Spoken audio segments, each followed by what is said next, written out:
हाय दोस्तों, welcome to our channel investing with Dhan. दोस्तों, हमने पिछले कई सालों में ऑलमोस्ट 10 साल से ऊपर हो गए हैं, हम ऑलमोस्ट रोज म्यूचुअल फंड के बारे में सुनते हैं, बात करते हैं, एडवर्टाइजमेंट भी देखते हैं। लेकिन mutual fund as a subject इतना ओवरवेलमिंग है, या फिर मैं ये बोलूं कि there are so many types of mutual fund today, there are more than 400 mutual fund schemes जो मार्केट में एग्जिस्ट करती हैं। इतनी सारी म्यूचुअल फंड स्कीम्स के चलते हम किस में इन्वेस्ट करें, या फिर एक बिगिनर कहां से अपनी इन्वेस्टमेंट जर्नी स्टार्ट कर सकता है, ये हम में से बहुत सारे लोगों के लिए कंफ्यूजिंग हो सकता है, ओवरवेलमिंग हो सकता है, और इस वजह से हम में से कुछ लोग अभी तक म्यूचुअल फंड में इन्वेस्टमेंट स्टार्ट नहीं कर पाए होंगे। दोस्तों, अगर आप भी उनमें से एक है तो ये वीडियो आपके लिए है, क्योंकि इस वीडियो में मैं आपके साथ डिस्कस करने वाला हूं ऐसे 20 कैटेगरीज ऑफ म्यूचुअल फंड जो एक ही वीडियो में in less than 20 minutes I am going to share with you. दोस्तों, इस वीडियो में डिस्कस करने वाला हूं कितनी कैटेगरीज के फंड्स होते हैं, कौन कौन से टाइप के म्यूचुअल फंड होते हैं, और मैं ये भी बताऊंगा कि कौन से टाइप के इन्वेस्टर के लिए कौन से टाइप का फंड अच्छा होता है, कौन से इन्वेस्टर को, या फिर अगर आपका लाइफ गोल अगले 3 साल में अचीव होने वाला है, 5 साल में अचीव होने वाला है, या फिर आपको आज से 10 साल के बाद पैसे चाहिए होंगे, इस बीच में ज्यादा पैसे नहीं चाहिए, तो आपको अपनी इन्वेस्टमेंट को कहां पर पार्क करना है, ये सारी चीजें मैं आज इस वीडियो में डिस्कस करने वाला हूं।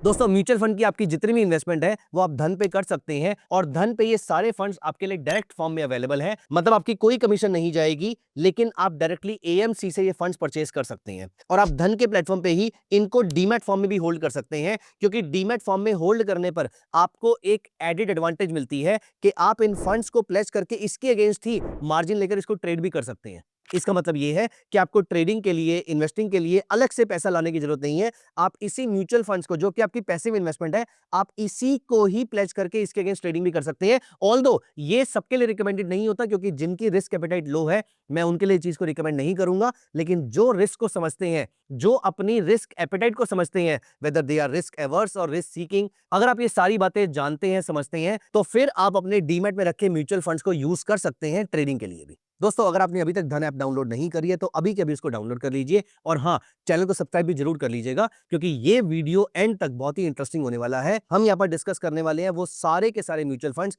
जो आपको जानने की जरूरत है अपनी इन्वेस्टमेंट के लिए। दोस्तों, सबसे पहले हम म्यूचुअल फंड की कैटेगरीज को ही देखिए, मैं आपके लिए काम थोड़ा आसान कर देता हूं। सबसे पहले हम म्यूचुअल फंड्स को 4 कैटेगरीज में डिवाइड कर देते हैं, क्योंकि इससे आपको आइडिया मिल जाएगा कि आपको अपनी कौन सी इन्वेस्टमेंट कहां पर पार्क करनी है, और बाकी सारी जो कैटेगरीज है वो इसी के अंडर ही कहीं ना कहीं आने वाली है। दोस्तों, पहली कैटेगरी होती है इक्विटी बेस्ड फंड्स, ऐसे फंड्स जो अपना सारा पैसा इक्विटी में डालते हैं। अब इक्विटी में लार्ज कैप भी हो सकता है, मिड कैप भी हो सकता है, स्मॉल कैप भी हो सकता है, रिस्की बहुत ज्यादा भी हो सकता है, रिस्की कम भी हो सकता है। ये बात सोचना या बोलना बहुत गलत है कि इक्विटी बहुत ही रिस्की है। हाँ, इक्विटी डेट से ज्यादा रिस्की हो सकती है, लेकिन there are relatively safer equities also. तो दोस्तों, पहली हो गई इक्विटी कैटेगरी, दूसरी हो गई डेट कैटेगरी। इस डेट कैटेगरी फंड्स में भी मल्टीपल सब कैटेगरीज ऑफ फंड्स आते हैं। दोस्तों, तीसरी हो गई हाइब्रिड कैटेगरी। तो जो लोग थोड़ा ज्यादा रिस्क लेने में इंटरेस्टेड है वो इक्विटी की तरफ जाएंगे, जो थोड़ा सा कम लेने में इंटरेस्टेड है वो डेट की तरफ जाएंगे, और हम में से बहुत सारे लोगों को नहीं मालूम है कि हमारे रिस्क एपेटाइट ज्यादा है या कम है, तो वो हाइब्रिड में जा सकते हैं। हाइब्रिड में आपको कुछ पोर्शन इक्विटी में जाएगा और कुछ डेट में जाएगा। और दोस्तों, चौथी कैटेगरी ऑफ फंड्स होती है solution oriented funds. For example, children को लेकर कोई नीड्स है, रिटायरमेंट को लेकर कोई नीड्स है, तो ये सारे फंड्स आपके इस कैटेगरी के अंदर चले जाते हैं। तो दोस्तों, ये 4 ब्रॉडर कैटेगरीज हो गई। अब इक्विटी को समझते हैं, इसमें कितने टाइप के फंड्स आ सकते हैं। तो सबसे पहला होता है आपका large cap fund. Large cap fund अपने सारे पैसे को लार्ज कैप के अंदर रखता है, या फिर मैं बोलूं कि एटलीस्ट 65% लार्ज कैप शेयर में रखता है। लार्ज कैप शेयर्स होते हैं टॉप के 100 शेयर्स, मतलब अगर कोई भी टॉप का 100 शेयर खराब क्वालिटी का हो जाता है, उसका प्राइस गिर जाता है, तो वो 100 वाली लिस्ट से बाहर हो जाता है, और फिर वो 6 महीने के बाद उस लार्ज कैप वाली लिस्ट से भी बाहर हो जाएगा। तो ये म्यूचुअल फंड ऐसी कंपनीज को होल्ड करता है जो टॉप की 100 कंपनीज रहती हैं। दोस्तों, दूसरा आता है मिड कैप। 101 से लेके 250 वाली जो मार्केट कैप वाली कंपनीज होती हैं उन्हें मिड कैप कंपनीज कहते हैं। Large cap company equity market में सबसे सेफ कंपनीज होती हैं। They are like the elephants of this जंगल।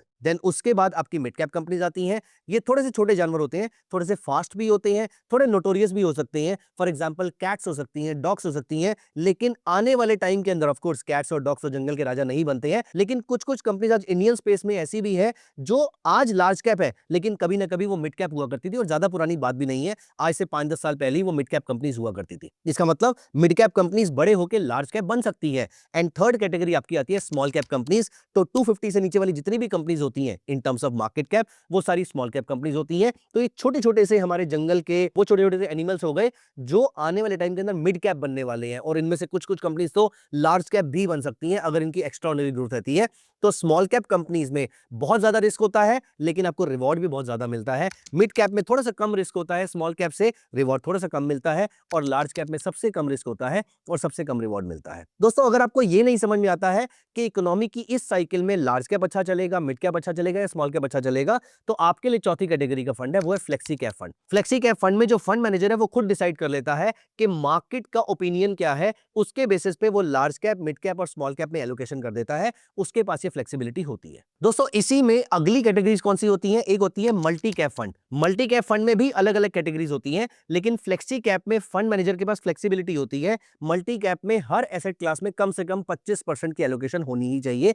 तो यहां थोड़ी रिस्ट्रिक्शन है। रिस्ट्रिक्शन का बेनिफिट भी हो सकता है, ड्रॉबैक भी हो सकता है। That's a different case to discuss. तो दोस्तों अभी तक हमने क्या डिस्कस किया? Large cap, mid cap, small cap, flexi cap और मल्टी कैप। दोस्तों अगला आता है आपका सेक्टोरल फंड। अगर आपको लगता है कि हाइपोथेटिकली इंडिया का AI sector is going to boom, आपको लगता है कि इंडिया में डिफेंस की रिक्वायरमेंट बहुत ज्यादा बढ़ने वाली है, या फिर हमारी कुछ कंपनीज अब एक्सपोर्टर बनती जा रही हैं, तो यहां पर उनमें वैल्यू अनलॉकिंग हो सकती है, तो आप डिफेंस सेक्टर के फंड्स में इन्वेस्ट कर सकते हैं, आईटी के फंड्स में इन्वेस्ट कर सकते हैं, बैंकिंग में इन्वेस्ट कर सकते हैं। आप एक पर्टिकुलर सेक्टर को चूज कर लेते हैं। दोस्तों sector fund is one of the most, I would say the riskiest of all, क्योंकि यहां पर अगर वो सेक्टर नहीं चला तो यहां पर आपका रिटर्न बहुत अच्छा जनरेट नहीं होगा, और अगर वो सेक्टर चल जाता है तो आपके रिटर्न्स एक्स्ट्राऑर्डिनरी हो सकते हैं, जैसे कि पिछले 20 साल के अंदर आईटी, डिफेंस, इन बहुत सारे सेक्टर्स के टाइम एंड अगेन आते रहते हैं।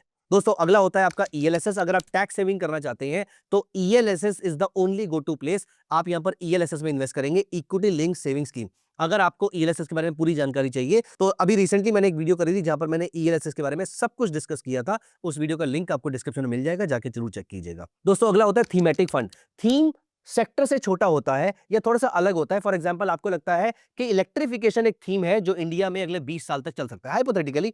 फॉर एग्जांपल रेलवे का expansion is a theme, for example energy is a theme, for example semiconductor is a theme. तो ये सारे के सारे थीम्स के ऊपर बेस्ड भी आपके म्यूचुअल फंड्स होते हैं। मैं आपको इन सबके एग्जांपल भी दिखा देता हूं। आइए यहां पर देखिए, मैंने सिर्फ गूगल पे टाइप किया धन म्यूचुअल फंड्स, ये मेरे सामने एक बहुत ही इंटरेस्टिंग सा पेज ओपन हो जाता है।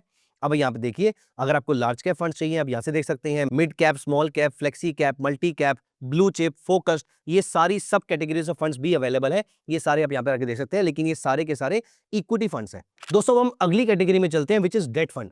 डेट फंड में I would like to spend at least 1 minute on one category of fund जो मुझे पर्सनली लगता है कि सबके पास होना चाहिए। दोस्तों वो फंड हो या ना हो, लेकिन वो लॉजिक सबके पास होना चाहिए। देखिए आज हम बहुत ही डायनामिकली चेंजिंग वर्ल्ड में रह रहे हैं। The world is changing every day. Overnight लोगों की जॉब चली जाती है, ओवरनाइट बिजनेसेस अपसाइड डाउन हो जाते हैं। दोस्तों इसलिए मुझे पर्सनली ऐसा लगता है कि हम सबको अपने इमरजेंसी के लिए कुछ पैसा हमेशा निकाल के रखना चाहिए। मैंने इस पे स्पेसिफिकली भी एक वीडियो करी थी जो कि एक बहुत ही डिटेल, एक बहुत ही इंटरेस्टिंग वीडियो, उस वीडियो को आपने बहुत ज्यादा लाइक भी किया था। तो अगर आपने वो वीडियो नहीं देखे तो जरूर जाके चेक कर लीजिएगा। लेकिन जिस फंड की मैं बात कर रहा हूं उसका नाम है लिक्विड फंड। दोस्तों आपकी कम से कम 6 महीने के रनिंग एक्सपेंसेस और या फिर आपकी 3 महीने की salary, whichever is higher, इतना पैसा आपका लिक्विड फंड में होना चाहिए। लिक्विड फंड आपको ऑलमोस्ट एफडी जितना ही रिटर्न देते हैं, लेकिन एक दिन के नोटिस पे आप इस पैसे को निकाल भी सकते हैं। और क्योंकि ये पैसा आपके सेविंग्स अकाउंट में नहीं दिखता तो खर्च होने के चांसेस बहुत ज्यादा हो जाते हैं। अगर आप अभी तक लिक्विड फंड होल्ड नहीं कर रहे तो I would strongly recommend you अपनी मर्जी से कोई भी एक लिक्विड फंड सिलेक्ट कर लीजिए और वहां पर अपने पैसे को पार्क करना शुरू कर दीजिए। आप वहां पर भी डाइवर्सिफिकेशन कर सकते हैं अलग अलग एएमसीज के फंड्स के अंदर। तो दोस्तों ये तो हुआ हमारा डेट फंड की पहली category which is liquid fund. दोस्तों फिर अगली सब कैटेगरीज बहुत ही इंटरेस्टिंग हो जाती है। आपको ये सोचना है कि आपको गवर्नमेंट की तरफ जाना है या फिर आपको कॉर्पोरेट की तरफ जाना है। अगर आपको गवर्नमेंट की तरफ जाना है तो यहां पर आपको गिल्ड फंड दिखेगा, यहां पर आपको 10 ईयर गिल्ड फंड दिखेगा। इन फंड्स की सारी इन्वेस्टमेंट गवर्नमेंट सिक्योरिटीज के अंदर होती है। बेसिकली ये गवर्नमेंट को उधार देते हैं। हाँ वहां से रिटर्न कम आता है तो इनके रिटर्न्स रिलेटिवली कम होंगे, लेकिन इनका risk will be almost nil because the government doesn't default for its own citizens. लेकिन अब अगर आपको ज्यादा रिटर्न चाहिए तो यहां पर आपके सामने आते हैं for example corporate bond. Corporate bond के रिटर्न ज्यादा रहेंगे। अगर आपको यहां पर और ज्यादा रिटर्न चाहिए तो यहां पर आप क्रेडिट रिस्क फंड में भी जा सकते हैं। यहां पर मैं आपको क्रेडिट रिस्क फंड ओपन भी करके दिखा देता हूं। ये देखिए पिछले 5 साल में एवरेज सीएजीआर कुछ कुछ फंड्स का 12% के आसपास का आया। दोस्तों 12% इक्विटी के रिटर्न्स होते हैं और यहाँ पर इस एएमसी ने आपके लिए क्रेडिट फंड में 12% का रिटर्न जनरेट करके दिया हुआ है। हाँ, लेकिन अगर आप एवरेज देखेंगे तो 7 से 8% का सीएजीआर या 10% के आसपास का सीएजीआर देखने को मिलेगा। यहाँ पर 1 साल के अंदर भी आपको 9 से 10% के आसपास का और 3 साल के रिटर्न्स भी आपको ऐसे देखने को मिल रहे हैं। तो डेट कैटेगरी के अंदर आपके पास ओवरनाइट फंड्स होते हैं, मनी मार्केट फंड होते हैं। बेसिकली ओवरनाइट फंड एक कैटेगरी हो गई। अपार्ट फ्रॉम दिस आपके गवर्नमेंट और कॉर्पोरेट वाली कैटेगरी हो गई। लेकिन एक कैटेगरी और है जिस पे आपको जरूर फोकस करना चाहिए दोस्तों, वो है ड्यूरेशन बेस्ड कैटेगरी। क्या आपको लगता है यहाँ पर अगर आपने अपने किसी दोस्त को उधार दिया और वो अपनी गाड़ी पे आया हुआ था, अगर आपने अपने दोस्त को उधार दिया फॉर एग्जाम्पल 1 लाख रुपए का, 2 लाख रुपए का, आपको लगता है कि वो एक दिन के अंदर डिफॉल्ट कर देगा? प्रोबेबिलिटी बहुत कम है। लेकिन किसी को भी आपने उधार दिया, एंड फॉर दैट मैटर वो कोई कंपनी भी हो सकती है, अगले 10 साल में उसके डिफॉल्ट की प्रोबेबिलिटी कितनी है? ज्यादा या कम? ऑब्वियसली ज्यादा। तो आप उससे ज्यादा इंटरेस्ट रेट डिमांड करेंगे। दोस्तों इसके बेसिस पे मल्टीपल फंड्स होते हैं। For example ultra short duration, आप बहुत ही छोटे पीरियड के लिए उसको लोन दे रहे हैं। इसका मतलब ये कि आप अपने इस फंड में पैसा जब तक मर्जी डालिए, लेकिन म्यूचुअल फंड जिसको भी पैसा देगा वो बहुत ही छोटे पीरियड के लिए देगा। तो रिस्क बहुत ही कम है, रिवॉर्ड भी रिलेटिवली कम है। लेकिन अगर आपको ज्यादा रिस्क और ज्यादा रिवॉर्ड चाहिए तो यहां पर लॉन्ग ड्यूरेशन में जाइए। फॉर एग्जांपल अगर आप लॉन्ग ड्यूरेशन फंड देखें तो उनका 3 इयर्स का एवरेज सीएजीआर 7.66% का आ रहा है। और यहां पर देखिए that these funds invest mainly in the government and the corporate bonds with a maturity of more than 7 years. They have a very high sensitivity to the interest rate movement. मैं आज जिस दिन ये वीडियो बना रहा हूं उसी दिन आरबीआई ने अपने इंटरेस्ट रेट को कट किया है। तो सबसे बड़ा इंपैक्ट ऐसे फंड्स पे होने वाला है, अल्ट्रा शॉर्ट वालों के ऊपर इंपैक्ट कम होने वाला है। तो अगर आपको लगता है कि मार्केट में इंटरेस्ट रेट्स बढ़ने वाले हैं तो लॉन्ग ड्यूरेशन नहीं शॉर्ट ड्यूरेशन पे जाते हैं। अगर आपको लगता है कि इंटरेस्ट रेट्स घटने वाले हैं तो लॉन्ग ड्यूरेशन की तरफ जाते हैं। दोस्तों हमने इक्विटी में भी डिस्कस किया था, ज्यादा रिस्क चाहिए तो मिड कैप और स्मॉल कैप में आएंगे, किसी थीम पे फोकस करना है तो थीमेटिक पे आएंगे, कोई सेक्टर लग रहा है इंटरेस्टिंग तो सेक्टर पे आएंगे। और फिर हम डेट में आए, डेट में हमने डिस्कस किया गवर्नमेंट बॉन्ड्स में करना है, सेफ्टी चाहिए तो वो वाले फंड्स भी अवेलेबल है, कॉर्पोरेट में करना है तो कॉर्पोरेट फंड्स भी अवेलेबल है, ज्यादा रिस्क लेना है तो क्रेडिट फंड अवेलेबल है। और अगर आपको इंटरेस्ट रेट सेंसिटिविटी पे प्ले करना है तो ड्यूरेशन के बेसिस पे ultra short, short, medium, long, ultra long, ये सारी कैटेगरी के फंड्स आपके लिए अवेलेबल है। अब दोस्तों 2 कैटेगरी के फंड्स मैं स्पेसिफिकली आपके साथ डिस्कस करना चाहूंगा। दोस्तों इनमें से पहली कैटेगरी का जो फंड है वो है उनके लिए जिनको अभी मार्केट में कुछ समझ में नहीं आता, लेकिन वो इंडिया पे बहुत पॉजिटिव है। आपको कुछ नहीं करना, आपको चूज करना है सिर्फ और सिर्फ इंडेक्स फंड। अगर आप ब्रॉडली इंडिया में बुलिश है तो निफ्टी 50 या सेंसेक्स वाले किसी भी फंड को आप सेलेक्ट कर लीजिए। सबके रिटर्न्स ब्रॉडली सेम दिखेंगे। एक्सपेंस रेशो पे आप प्ले कर लीजिएगा, जिसकी एक्सपेंस रेशो सबसे कम है आप उसमें इन्वेस्टमेंट कर सकते हैं। लेकिन अगर आप इंडिया के किसी सेक्टर पे बुलिश है तो इंडिया के सेक्टोरल इंडेक्स फंड भी अवेलेबल होते हैं, आप उनमें इन्वेस्टमेंट कर सकते हैं। मैं भी आपको एग्जांपल के तौर पे दिखाऊंगा भी। Plus second category of fund क्या है, अगर आप ऐसे किसी कंट्री में इंटरेस्टेड है तो दोस्तों आप इंटरनेशनल फंड्स भी सिलेक्ट कर सकते हैं। आइए मैं आपको सबके एग्जांपल दिखाता हूं और मैं आपको उनकी रीजनिंग बताता हूं और फिर मैं एंड में बताऊंगा कि किस लॉजिक के बेसिस पे आपको फंड सिलेक्ट करने होते हैं। दोस्तों अगर आपको अभी तक ये वीडियो में मजा आ रहा है तो प्लीज वीडियो को अभी कभी लाइक कर दीजिएगा। अब दोस्तों लास्ट में मैं एक लास्ट कैटेगरी ऑफ फंड आपके साथ डिस्कस कर रहा हूं, फिर मैं सबका सिनॉप्सिस आपको दूंगा। लास्ट कैटेगरी ऑफ फंड जो मैंने स्टार्टिंग में ही डिस्कस किया था कि हमें अगर आइडिया नहीं है कि मुझे डेट में इन्वेस्टमेंट करनी है या इक्विटी में करनी है तो you should be going with the hybrid fund. दोस्तों हाइब्रिड फंड में भी आपका पहला थॉट कह रहा होगा कि हाइब्रिड में इक्विटी और डेट दोनों होते हैं। Let me tell you one thing, इस पे भी मल्टीपल कैटेगरीज होती हैं, लेकिन अभी के लिए टू कीप इट सिंपल आपका कुछ पैसा इक्विटी में जाता है और कुछ पैसा डेट में जाता है। बस ये ब्रॉडर कॉन्सेप्ट है हाइब्रिड का। लेकिन अब मैं आपके सामने इन सब की कैटेगरीज ओपन करके आपको दिखाता हूं धन के प्लेटफॉर्म पे।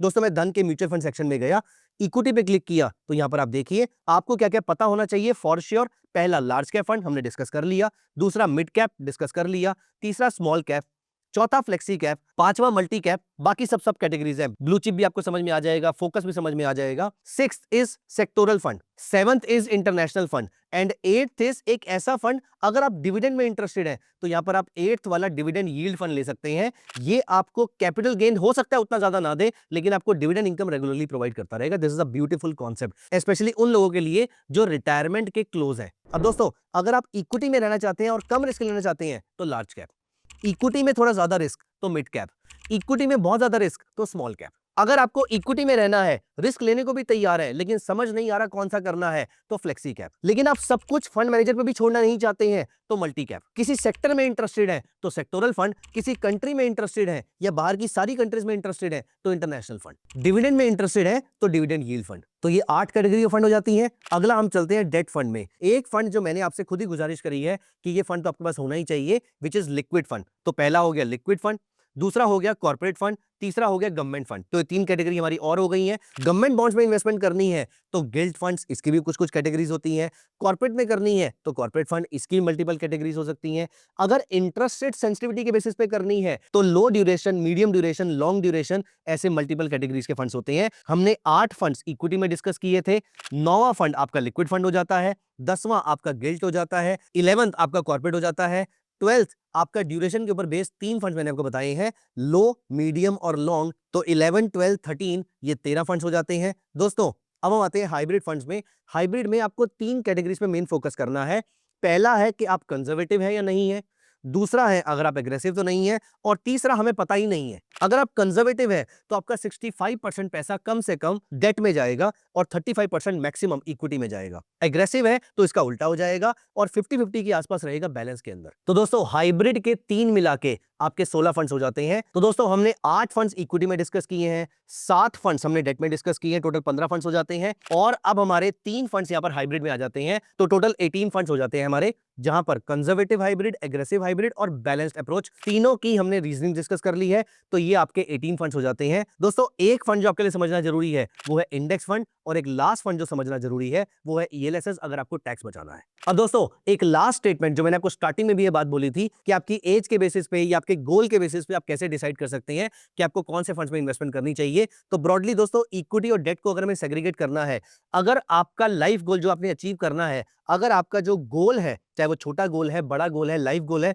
ऐसा कोई भी गोल अगर अगले 2-3 साल के अंदर ही है तो पैसा डेट की तरफ इंक्लाइन होना चाहिए। और अगर आपका लॉन्ग टर्म गोल है तो पैसा इक्विटी की तरफ इंक्लाइन होना चाहिए। मोस्टली अगर आपकी रिस्क एपेटाइट ज्यादा है, आप रिलेटिवली ज्यादा यंग हैं, आप अपनी अर्निंग्स की पीक पे हैं और आप अपनी रिटायरमेंट से बहुत दूर है, तो पैसा इक्विटी की तरफ इंक्लाइन होना चाहिए। और अगर आप रिस्क एवर्स होते जा रहे हैं, रिटायरमेंट के क्लोज जा रहे हैं, तो पैसा डेट की तरफ जाना चाहिए। या आप सेफ्टी चाहते हैं, आप रेगुलर इनकम चाहते हैं, ऐसा कुछ भी अगर आप चाहते हैं तो आपका पैसा ज्यादा डेट की तरफ जाना चाहिए। समझ में नहीं आता है तो मल्टी कैप और फ्लेक्सी कैप में जा सकते हैं। एक मल्टी एसेट फंड और होता है जिसमें एक फंड मैनेजर अलग अलग एसेट्स में पैसे डालता है। फॉर एग्जाम्पल थोड़ा गोल्ड में डाल दिया, थोड़ा सिल्वर में डाल दिया, थोड़ा रीट्स में डाल दिया, थोड़ा इक्विटी या थोड़ा बॉन्ड्स में डाल दिया। आप इन फंड्स को भी कंसिडर कर सकते हैं। तो दोस्तों ये सारे के सारे 20 फंड्स हमने 20 मिनट के अंदर डिस्कस करने की कोशिश करी है। आई होप इससे आपको थोड़ी सी आसानी होगी सारे फंड्स की सिलेक्शन के लिए। अगर आपको ये वीडियो अच्छा लगा है तो प्लीज मेक श्योर आज ही अपने फैमिली के व्हाट्सएप ग्रुप में जरूर शेयर कीजिएगा। दोस्तों this is a very important information that each one of us